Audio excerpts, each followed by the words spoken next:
Asinata, com fé também for de entendimento e entendimento por meio da palavra de Cristo. Romanos 10, 17.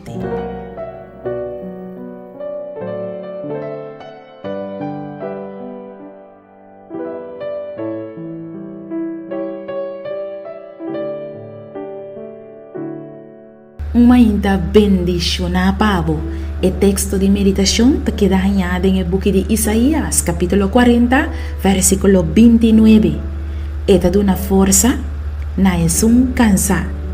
E eta aumenta poder para esum que te falta poder. Quizás awe bota sinti bo me cansa e sem força. De repente quizás bota sinti que awa nanda corre baixa fora de boa nang. Pode ser, bota sinti gana de correr duro bai e laga torrende. Quizás abo que tá escutando tá assim na cansa e fada na momento nang aqui e com gana de bula bai e lubida turcos. Awel, tá bom pra você, querido oyente, que tá net tem momento nang asina, Deus tá junto cubo. Deus nunca tá lagabo.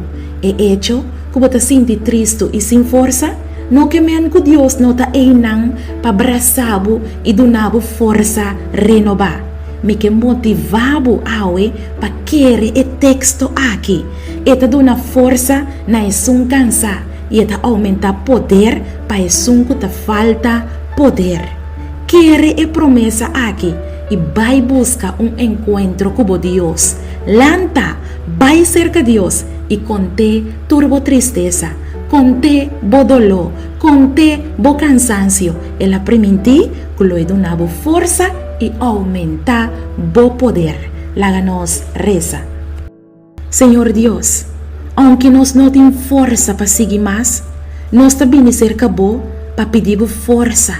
Braça-nos. Dembo amor, dembo braça na de misericórdia. Ta nossa oração, em nome de Jesus. Amém. Assim está, com fé também for de entendimento e entendimento por meio da palavra de Cristo. Romanos 10, 17. Boa puntra bo mês pa hopi anha com bo mês Teresa de maneira que Deus ta contestava oração bo que sa compahasi oração com fé forte e que bota move em mão de todo poderoso boa perde trabalho quizás e bota pedindo Deus para abrir a porta de vida para outro trabalho bota mester de contesta riba oração para uma situação difícil reclamar com fé. E buki aqui lo mostrava compahasi oração com fé forte e que te pone que Deus não porque da sin reaccionar. Lobo mira Deus move junto cubo den turbo problema nan e problema nan de mais grande e lobo mira com Deus lo treze solução nan inesperada. Busca bobuki reclamar com fé. Escrevi para Naira Lin Felicia.